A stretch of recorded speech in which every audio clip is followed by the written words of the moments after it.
Goeiedag, baie dankie dat jy saam luister. Ons gaan aan met ons Koram Deo pitstoppe, wat beteken om te leef in die aangesig van die Here.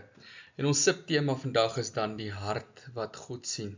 So kom ons praat bietjie oor die mens se hart en dit wat die Here van dit sien. Die hart wat God sien. 1 Samuel 16 vers 7 sê, die mens kyk na die uiterlike, maar die Here kyk na die hart. Ons leef so maklik in wat sigbaar is, prestasies, reputasie, hoe ander my sien, hoe ek uitwendig lyk, hoe ek vertoon. Maar God werk op 'n ander vlak, hy kyk op 'n ander manier, hy kyk met nuwe oë. Hy kyk eers nie na wat jy doen nie, maar wie jy is, wanneer niemand kyk nie. Met ander woorde, wat in jou hart aangaan. Wat jou hart van vol is, so weet ons, sal jou mond, kom ons verander dit, sal jou lewe van oorloop. En daarom begin herstel en genesing vir 'n mens, by jou hart, by jou innerlike, by jou gedagtes, want dit is wat die eintlik bedoel word, is jou innerlike wese. So, dis waar verandering ook dan begin, en dis waar die Here eerste kyk, want die Here is daarop uit om ons te verander en ons nuut te maak, en ons te help uit ons ou swakheid uit. Psalm 44:22 sê, sou God dit nie ontdek nie, hy is immers die een wat die hartsgeheime ken. Met ander woorde, daar's niks wat ons vir die Here kan wegsteek, of enigiets wat hy nie weet nie. En dis kom dit daar is, by die mens in homself, voor Jesus se diepste donker, waar die Here eerste gaan lig bring. Dit klink dalk ontstellend, dat die Here al jou hartsgeheime ken, maar dis eintlik 'n wonderlike troos en genade. So, mens kan ook weet dat die Here weet waar jy hartseer is, die Here weet waar jy bekommerd is, die Here weet waar jy opsien na, die Here weet waar jy uitsien na, iets al hierdie verskillende goeie, so en die Here is saam met jou in al daardie dinge. Maar ons sien nie, dat Psalm 51 vers 12 sê, skep vir my 'n rein hart, o God. Want God wat alles sien, hy is ook die een wat herstel.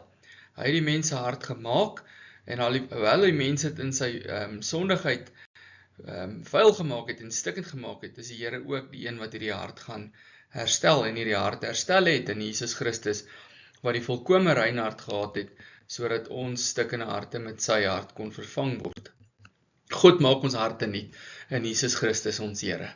Jeremia 17 vers 10 sê, ek die Here deursoek harte en toets niere om elkeen te vergeld volgens sy optrede, volgens die vrug van sy dade. Nou as die mens vir sy eie dade en sy eie hart vergeld moes word, sou ons voor die Here nie kon bestaan nie. Maar Jesus Christus, hy is die ware heilige. Hy het die rein hart en hy gee homself as offer vir mense.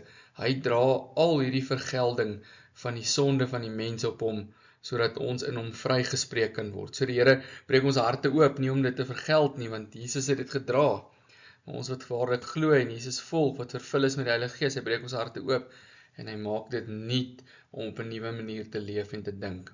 So hy sien nie net nie, hy ondersoek, hy werk, en dan uiteindelik vorm hy deur die genadewerk van Jesus.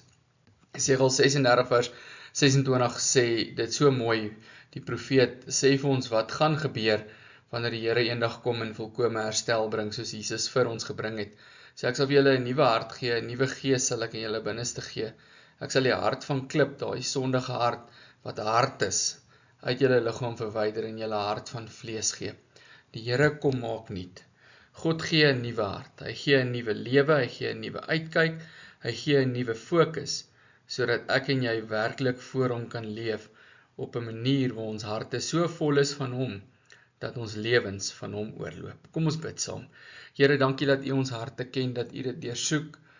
Here Jesus, dankie dat u die oordeel gedra het oor die sondigheid waarvan ons harte vol was. Ons dankie vir genesing, ons dankie vir verlossing, ons dankie vir die nuwe geleentheid, vir nuwe lewe in u. Ons loof en ons prys u daarvoor, Here. En ons bid dat u sal gee, dat ons met harte gefokus op u, harte oorgegee aan u, hierdie lewe sal doen, om u ook in alles te verheerlik. Ons bid so van die Vader in Jesus se naam. Amen.